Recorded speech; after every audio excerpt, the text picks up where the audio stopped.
미국과 나토 등 서방 세계의 포병 탄약 표준 구경은 155mm입니다. 반면 러시아의 주력 화포는 모두 152mm 포탄을 쓰는데요. 옛소련 독립국가인 우크라이나군 역시 러시아와 똑같은 152mm를 주력 화포로 쏘았습니다. 미국은 현존 견인포 중 최강이라고 할 수 있는 M777, 독일은 세계 최강 자주포로 불리는 펜저 하우비츠, 프랑스는 사거리 40km인 차륜형 자주포 세자르, 폴란드는 국산 K9 자주포의 차체를 그대로 적용한 크랩. 서방에서 우크라이나에 지원한 이 화포들은 모두 155mm 포탄을 쓰기 때문에 수십만 발의 탄약도 함께 지원해야 했고, 전쟁이 6개월 넘게 이어지면서 미 국방부 내부에선 탄약 재고가 부족한 지경에 이르렀다는 우려가 나왔습니다. 러시아의 우크라이나 침공 6개월이 지나는 동안 어느 한쪽도 공중을 장악하지 못했습니다. 양국은 뛰어난 지대공 방어 시스템을 보유하고 있어 공군이 활약하기 어려운 전쟁 환경이 조성됐죠. 개전 초기 러시아는 단기간 내에 우크라이나 수도 키이우를 장악해 전쟁을 끝낼 목적으로 대규모의 기계화 전력을 투입해 밀어붙였습니다. 하지만 서방 세계가 지원한 제블린, 엔로우 등의 대전차 미사일에 러시아 전차부대가 고전하면서 러시아는 포병 화력전으로 돌아섰습니다. 러시아는 과거 스탈린이 포병은 전쟁의 신이라고 말했을 만큼 막강한 포병 전력을 가지고 있었습니다. 주력 자주포인 무스타 S를 비롯해 자주포 6,500여 문, 견인포는 7,500여 문을 운영하면서 우크라이나의 화력을 압도했습니다. 반면 군사전력연구소가 발간한 밀리터리 밸런스 2022년판에 따르면 올해 초 우크라이나군의 포병 전력은 고작 1,800여 문 정도였습니다. 옛 소련 독립국가인 만큼 러시아와 똑같은 152mm를 주력 화포로 써왔는데 자주포와 견인포를 합쳐 742문을 보유하고 있었죠.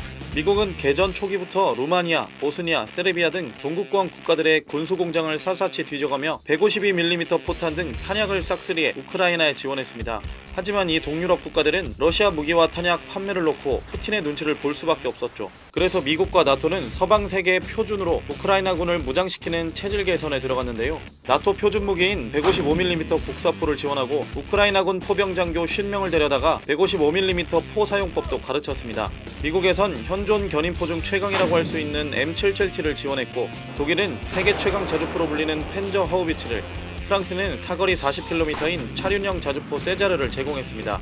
폴란드에서는 국산 K9 자주포의 차체를 그대로 적용한 크랩을 구입한 걸로 알려졌죠. 화포가 지원되면 자연스럽게 탄약도 지원해야 하기 때문에 엄청난 수의 포탄까지 함께 지원됐는데, 미국이 8월 24일까지 우크라이나에 지원한 155mm 포탄 수만 무려 80만 6천 발에 이르는 걸로 알려졌습니다. 이런 가운데 미국 내에서 비축하고 있는 155mm 포탄의 재고 수준이 심각하게 낮아 비상 상황 시 큰 문제가 생길 수 있다는 우려가 나왔습니다. 월스트리트 저널은 29일 익명의 미 국방부 관계자 말을 빌려 미국의 155mm 포탄 재고 상황이 불안할 정도로 낮은 상태라고 전했습니다.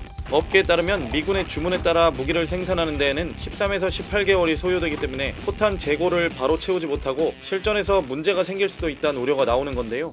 일각에선 국방부 관계자들이 무기 재고가 줄어드는 상황인데도 방산업체들과의 계약에 적극적인 모습을 보이지 않는 등 관료주의적인 태도를 보이고 있다는 비판도 있습니다.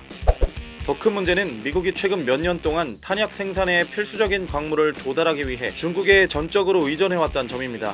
포탄의 재료가 되는 안티몬이라는 광물인데, 미국 지질조사국 보고서에 따르면 안티몬 생산을 위한 미국 내 광산은 없으며 중국은 정제된 안티몬의 최대 생산국이자 미국의 주요 안티몬 수입원이라고 나와 있습니다.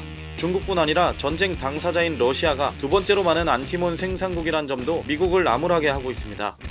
상황이 이런데도 조 바이든 미국 대통령은 지난 25일 우크라이나에 대한 29억 8천만 달러 규모의 추가 군사지원 방침을 발표했는데요.